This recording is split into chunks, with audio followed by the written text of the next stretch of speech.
Chapter number 1, Introduction to fundamental concept of chemistry. Fundamental means basic concept of chemistry. Introduction. Chemistry is the branch of science which deals with the properties, composition and the structure of matter. It also deals with the changes in matter and the principle which govern these changes. Chemistry branch है science की, जिस तरह biology, physics ये सब branches हैं किसकी? Science की. Chemistry किसी भी matter की properties, उसकी कंपोजिशन, वो कैसे बनता है और उसके स्ट्रक्चर से डील करती है. और कोई भी मैटर में चेंजेस हो जाएं या कोई भी लॉज या प्रिंसिपल जो उस चेंजेस में इन्वॉल्व हो, केमिस्ट्री उससे रिलेटेड करती है. अब हम कह सकते हैं नंबर 1, केमिस्ट्री स्ट्रक्चर से रिलेटेड करती है, कंपोजिशन से, प्रिंसिपल से and the changes in the matter. 4 things. Chemistry has the task of investigating the materials of which the universe is made. It is not concerned with the form into which they may be fashioned. For example, the composition and functions and structure of rubber is of really significance as compared to the shape into which this has been fashioned, like pipes, tires and sheets. Chemistry उससे related करती है कि किस material से मिलके कोई चीज बनी है. जैसे यूनिवर्स कंप्लीट फैशन में डिजाइन है, हम यूनिवर्स को देखते हैं पर किस मटेरियल से, किस चीज से यूनिवर्स बनी है. जैसे रबर, हम रबर इस्तेमाल करते हैं पर हमें नहीं पता कि वो किन किन चीजों से मिलके बना है. जैसे पाइप हो गया, टायर हो गए, शीट्स हो गए. केमिस्ट्री उनके मटेरियल से रिलेटेड करती है, उनके शेप से नहीं. The materials are constantly undergoing changes in nature. For example, iron rust, spirit evaporates quickly, coal burns, animal digest their food, plants and synthesize their own material, photosynthesis and so on. Chemistry उससे related करती है कि किस तरह से वो अपने, chemistry इससे रिलेटेड करती है कि जैसे आयरन को जंग लग जाए, आयरन रस्ट हो जाए, क्योंकि किसी भी मटेरियल में चेंजेस हो जाएं, किसी भी मटेरियल में जो भी चेंजेस आती है केमिस्ट्री उससे रिलेटेड करती है. जैसे आयरन में जंग लग जाना, प्लांट्स अपना फूड कैसे तैयार करता है, by the process of photosynthesis. हम लकड़ी को जला के कोल बनाते हैं, वो जैसे हम स्प्रिट और पेट्रोल को ऐसे ही रूम टेम्परेचर पे भी रखें तो वो एवापोरेट हो जाता है. ये सब केमिकल रिएक्शंस होते हैं जिससे केमिस्ट्री हमें रिलेट करती है. फॉर एग्जाम्पल, अब हम आगे देखते हैं. Chemistry investigate such changes like conditions over which they occur, the new substance that are formed as a result and the energy that is absorbed from and liberated by them. जो भी chemical reaction होता है, कल हमने पढ़ा chemical bonding में भी कोई भी रिएक्शन होता है या तो वो एनर्जी यूज करता है या उससे हमें एनर्जी मिलती है. Chemistry also studies the way in which similar changes can be brought about in the laboratory and on the large scale in industries. जैसे हमारे इंडस्ट्रीज में बहुत सारी कंपनीज हैं जिसमें बहुत सारे वर्क्स होते हैं, लोड्स होते हैं, बहुत से वो प्रोडक्ट्स को डील करते हैं. केमिस्ट्री उनसे रिलेटेड होती है. As a result of investigation along these lines, chemistry has found how metals can be extracted from their ores, how infertile fields can be made fertile, and how materials that are found in nature can be converted into thousands of new substances to help feed the race. ठीक है. Chemistry किससे related करती है? जैसे हम metals हम extract करते हैं उनकी ओर से. जैसे ये आपने सुना होगा माइनिंग्स वाले दूसरी जगहों पे जाते हैं, रेगिस्तान पे जाते हैं, पहाड़ों इलाकों में जाते हैं, वहां से वो अपना क्या करते हैं, ओर्स बनाते हैं और वो मटेरियल्स को एक्सट्रैक्ट करते हैं. जो जमीनें जिस पे फसल नहीं हो सकती वो उन पे केमिकल्स इस्तेमाल करके उन फसल पे वो अपना काम करते हैं. केमिस्ट्री इनसे रिलेटेड होती है. ये सब हमें इसलिए होता है क्योंकि हम कॉमन मैन की नीड्स को हम पूरा कर सके. हम अगर इंसान ये सब केमिकल्स ना हो, अगर ये फर्टिलिटी ना हो तो we will be in be trouble. That's why these chemicals are needed for our daily life.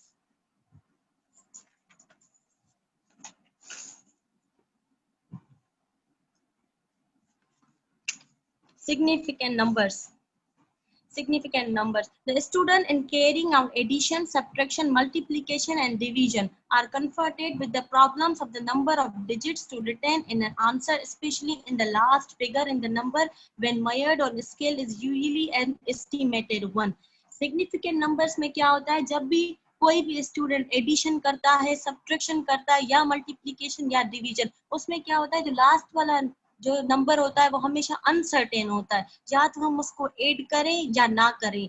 इसलिए कुछ सिग्निफिकेंस रूल्स होते हैं जिसके जरिए हमें पता चलता है कि that should be added or that should be subtracted.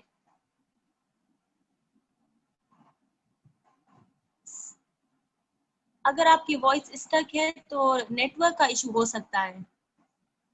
Actually, all the measuring instruments such as meter sticks, clocks, and balance have scales which are subdivided into units and subunits. Suppose, for example, a glass rod A whose length is to be measured by two different scales which can be seen in given figure. Scale number 1 is divided into centimeters while scale number 2 is divided into millimeters. जो भी हमारे पास measurement instruments है, जैसे कि rods हो गई, metre rod हो गई, जिससे हम स्केल हो गई, वो सब डिवाइड होती है कुछ। अब ये taking example, scale number 1 centimetre में डिवाइड है, स्केल नंबर 2 मिलीमीटर्स में डिवाइड है। मिलीमीटर सेंटीमीटर से छोटा होता है और ये दोनों मीटर से छोटे होते हैं।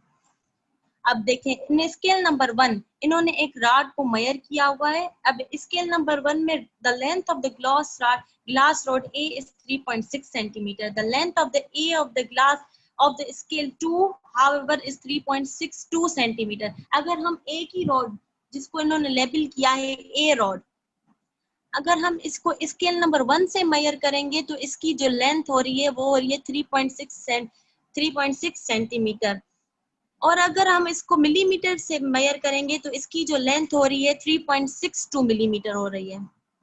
ये जो लास्ट नंबर है ये अनसर्टेन है, या ये वाली लेंथ सही है या ये वाली लेंथ सही है, इसलिए हम सिग्निफिकेंट फिगर्स पढ़ते हैं ताकि इस नंबर की हम अनसर्टेनिटी दूर कर सकें। अब अगर हम ये देखेंगे 3.6 हमारे पास आंसर आया तो इसमें दो सिग्निफिकेंट नंबर है। अगर कोई मिलीमीटर में अपना आंसर बताएगा तो इसमें 3 सिग्निफिकेंट नंबर है। 3.62 3 डिजिट्स है, 3 सिग्निफिकेंट नंबर्स हैं। This shows that one factor which is very important in determining the number of significant digits is the accuracy of measuring the instruments, and the second factor which also counts is the size of the object to be measured.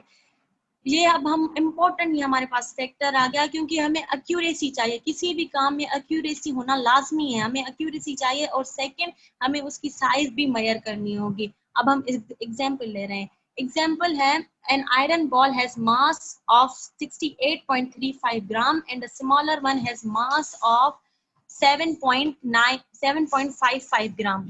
The first represent 4 significant number, क्योंकि उसका मास था 68.35, 4 digit हैं, 4 significant number, और इसमें 3 significant number है, 7, 5, 5, 3 significant numbers.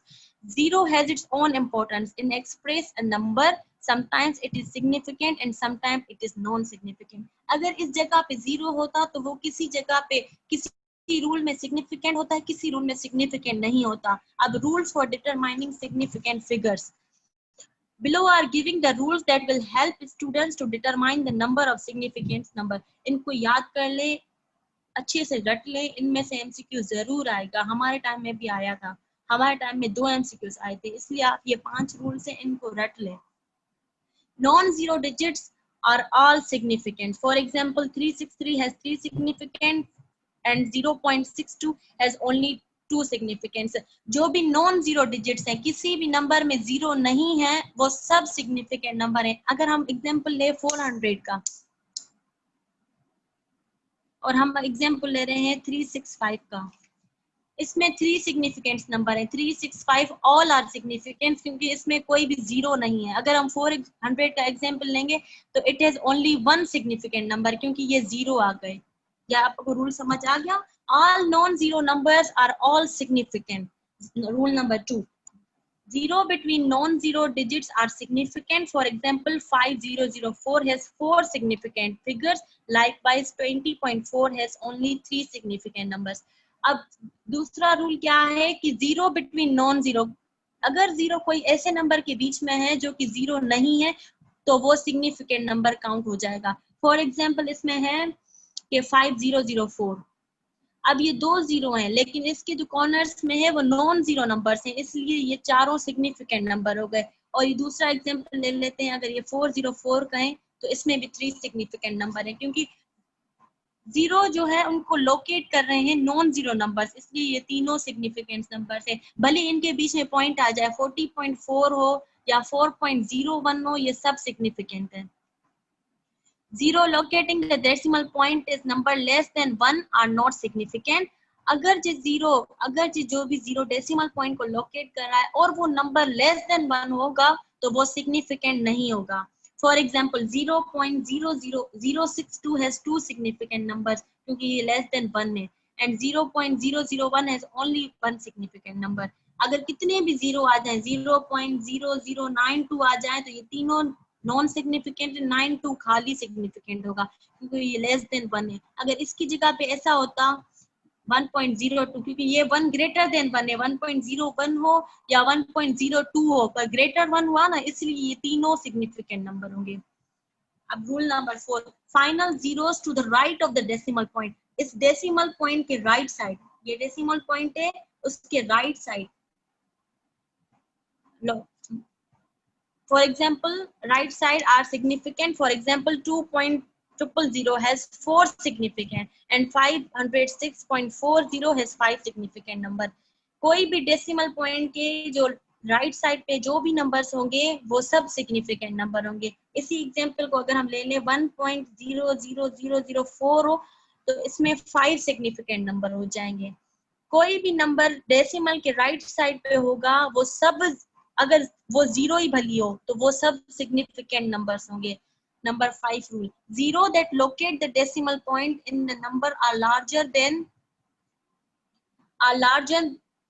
1 are not necessary.